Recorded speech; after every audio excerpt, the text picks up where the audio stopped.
कभी अगर बनना हो तो बाज बनना, लेकिन कभी तोता मत बनना। तोता बोलता तो बहुत है, लेकिन ज़्यादा ऊंचाई तक उड़ नहीं सकता।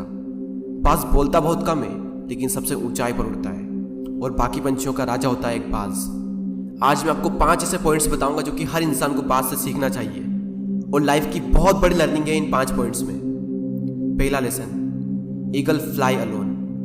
बाज अकेले उड़ता है और बाकी पंछियों के मुकाबले सबसे ऊंचाई पर उड़ता है। बाज अकेले उड़ेगा, लेकिन कभी भी चिड़िया और छोटे पंछियों के साथ नहीं उड़ेगा। बाज हमेशा या तो बाज के साथ उड़ता है या फिर अकेला उड़ता है, और इससे हमें यह सीख मिलती है कि छोटी सोच वाले लोगों से हमेशा दूर रहें और अकेले रहो, क्योंकि यही वो समय है जब खुद को जानने का असली मौका मिलता है। दूसरा लेसन, बाज का विजन बहुत ज़्यादा क्लियर होता है और बहुत ज़्यादा स्ट्रॉन्ग होता है। बाज अपने शिकार को 5 किलोमीटर दूर से ही देख लेता है, और जब एक बार उसे अपना लक्ष्य दिख जाता है तो उसके बाद चाहे रास्ते में कितनी भी मुश्किलें क्यों ना आए, वो अपने लक्ष्य को हासिल करके ही दम लेता है। इससे भी एक बहुत बड़ी सीख मिलती है कि अपना विजन क्लियर रखो, और उसे हासिल करने में फिर चाहे कितनी भी मुश्किलें क्यों ना आए, पीछे मत हटो उस बाज की तरफ। तीसरा लेसन, बाज कभी भी मरे हुए जानवरों को नहीं खाता, वो हमेशा जिंदा शिकार करता है, और इससे हमें यह सीख मिलती है कि जो हमारा पास्ट है वो मर चुका है, तो अपने उन मरे हुए सड़े हुए थॉट्स पर ध्यान मत दो और अपनी आने वाली ताज़ी फ्रेश जिंदगी पर ध्यान लगाओ।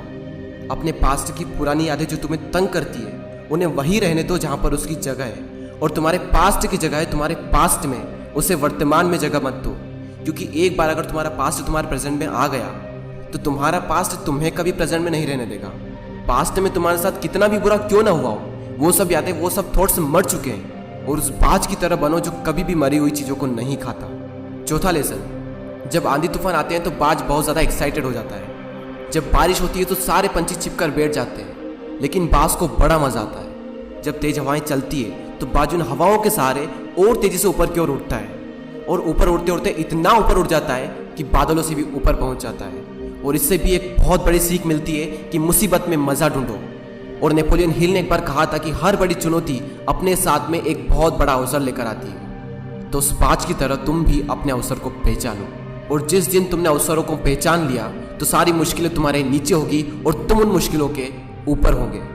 फिफ्थ लेसन, बाज अपने घोंसलों में से सॉफ्ट घास को हमेशा निकाल देता है, ताकि बाज का जो बच्चा होता है वो उसमें कंफर्टेबल ना हो सके, क्योंकि अगर वो घोंसले में कंफर्टेबल हो गया तो वो वहीं रहना पसंद करेगा। लेकिन बाज ऐसा कभी होने नहीं देता। बाज एक पंछी है और उसे भी ये बात पता है कि there is no growth in comfort zone. लेकिन हम तो इंसान है ना, और इंसान होने के बावजूद भी कई सारे लोग इस बात को समझते ही नहीं। आप जितना ज़्यादा कंफर्ट जोन में रहोगे, आपकी लाइफ आने वाले टाइम में उतनी ही ज़्यादा अनकंफर्टेबल हो जाएगी।